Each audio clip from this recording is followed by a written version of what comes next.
dimanche 12 décembre en Loire-Atlantique. C'est parti! Les féminines d'Orvaux Sport accueillent au deuxième tour fédéral de la Coupe de France le grand club de la région, le mythique FC Nantes. Montrer qu'on mérite d'être reconnu. Club de 3e division, les joueuses de Guillaume Moulec se préparent à affronter une équipe voisine aux portes de la D1. À l'approche des fêtes, l'échéance ressemble à un premier cadeau.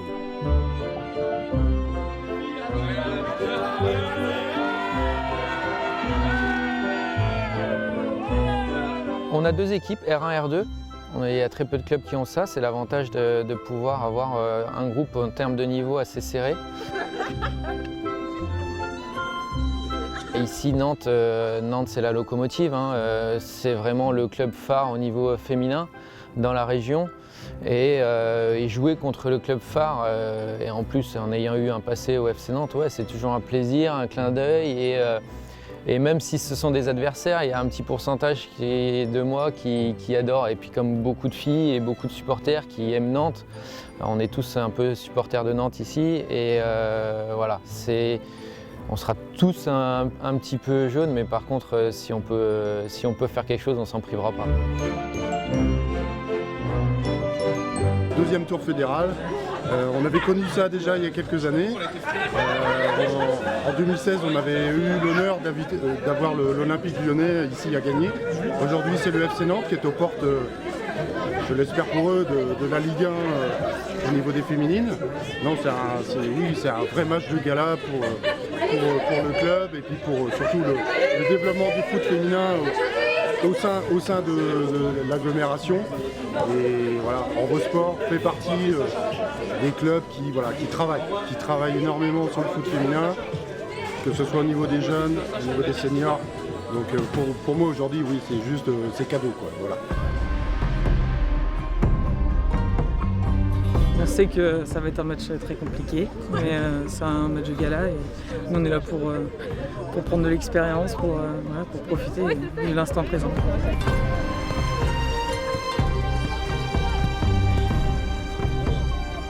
Ça va être dur, mais je pense qu'on va être là les unes pour les autres et voilà, c'est 90 minutes, il va falloir tout donner.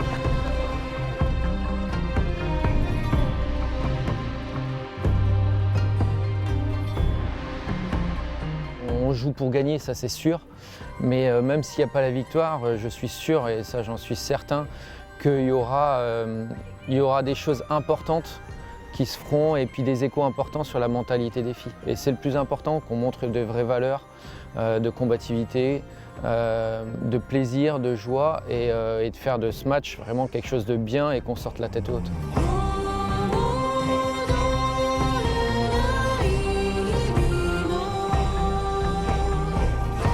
Avec Guillaume Moulec sur le banc, je pense qu'il a su motiver les filles bien comme il faut.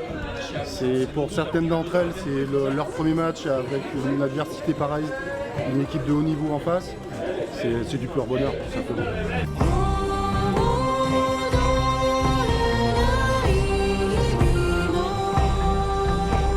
Mentalement, on n'a pas le droit de passer à côté. Pour nous, déjà, pour les joueuses qui ne sont pas dans ce groupe, parce qu'elles sont absentes, parce qu'elles sont blessées, parce qu'elles ont Covid, qui aurait aimé être là, à votre place, on va tous souffrir aujourd'hui. Et c'est normal, on ne va pas pouvoir gagner le match sans souffrir aujourd'hui. On ne va pas pouvoir faire un match sérieux et complet sans souffrir. Vous connaissez vos qualités, jouez avec vos qualités.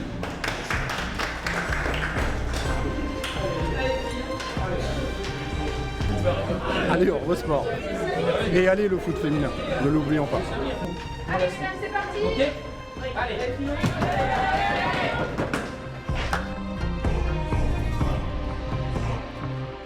Orvaux et son stade gagné, un nom peut-être prédestiné. Mais les locales résisteront à peine plus d'une minute, le temps choisi par les Nantaises, ici dans leur couleur traditionnelle, d'inscrire un premier but par leur attaquant Hilary Diaz, seulement 70 secondes. Un scénario cruel pour les Orvoltaises, d'autant plus quand la jeune Juliette Mossard, 16 ans, trouve le fond des filets pour sa première titularisation d'une frappe des 25 mètres. Le FC Nantes a d'ores et déjà réussi l'essentiel, échappé au piège de la Coupe de France. Plus percutante, les Canaries obtiennent même un pénalty juste avant la pause. La joueuse haïtienne Roselyne Eloisson est accrochée dans la surface. Le pénalty est parfaitement transformé par Marine Pervier, 3-0 pour Nantes à la mi-temps. Au retour des vestiaires, le club de Régional 1 relève la tête. La capitaine Solène Lancien serre dans l'intervalle Julie Fermier, dont le tir écrasé n'inquiète pas les Nantaises. Les jaunes décident alors une nouvelle fois de passer la vitesse supérieure, d'abord grâce au deuxième but personnel d'Hilary Diaz. Puis Eloisson sur le côté droit déborde et sert comme sur un plateau Pervier qui passe quant à elle tout près du doublé. A noter le beau réflexe de la gardienne d'Orvaux, Mégane Androuet, qui, malgré le score de 4-0, est plusieurs fois décisive. En revanche, elle ne pourra rien sur ce déboulé tout en puissance, signé Laurine Walick, qui offre un 5e but au FC Nantes à l'heure de jeu. Le score est lourd, mais un match de Coupe de France ne s'abandonne pas. Alors Cécile Guillen s'accroche et sauve l'honneur quelques minutes plus tard. Orvaux décide de se lâcher et sur un centre de Brédrel, Marjorie Roy, tout juste entrée en jeu, se montre clinique devant le but. 5-2 score final, une seconde période à jeu égal et la fierté locale, Orvaux peut quitter la Coupe de France la tête haute.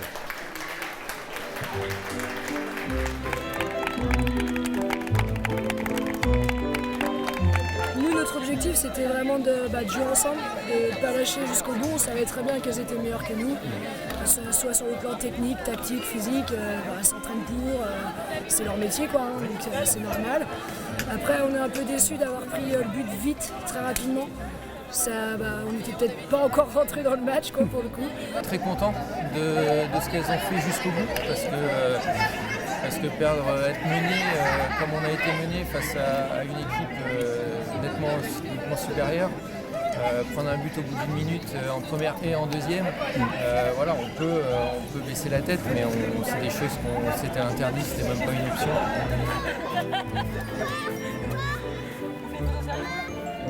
Quelque part, on a gagné quelque chose. C'était déjà... alors, le sport, on a la culture du foot féminin, mais aujourd'hui, voilà, on a encore rajouté une pièce à l'édifice. Je suis fier de l'équipe parce qu'on a vraiment fait le taf jusqu'au bout et nous, c'est avant tout le plaisir et on est vraiment une équipe de copines et c'est ça qui est bien. Orvaux sort grandi, le FC Nantes poursuit sa route en 16e de finale. Une belle fête du football féminin en Loire-Atlantique.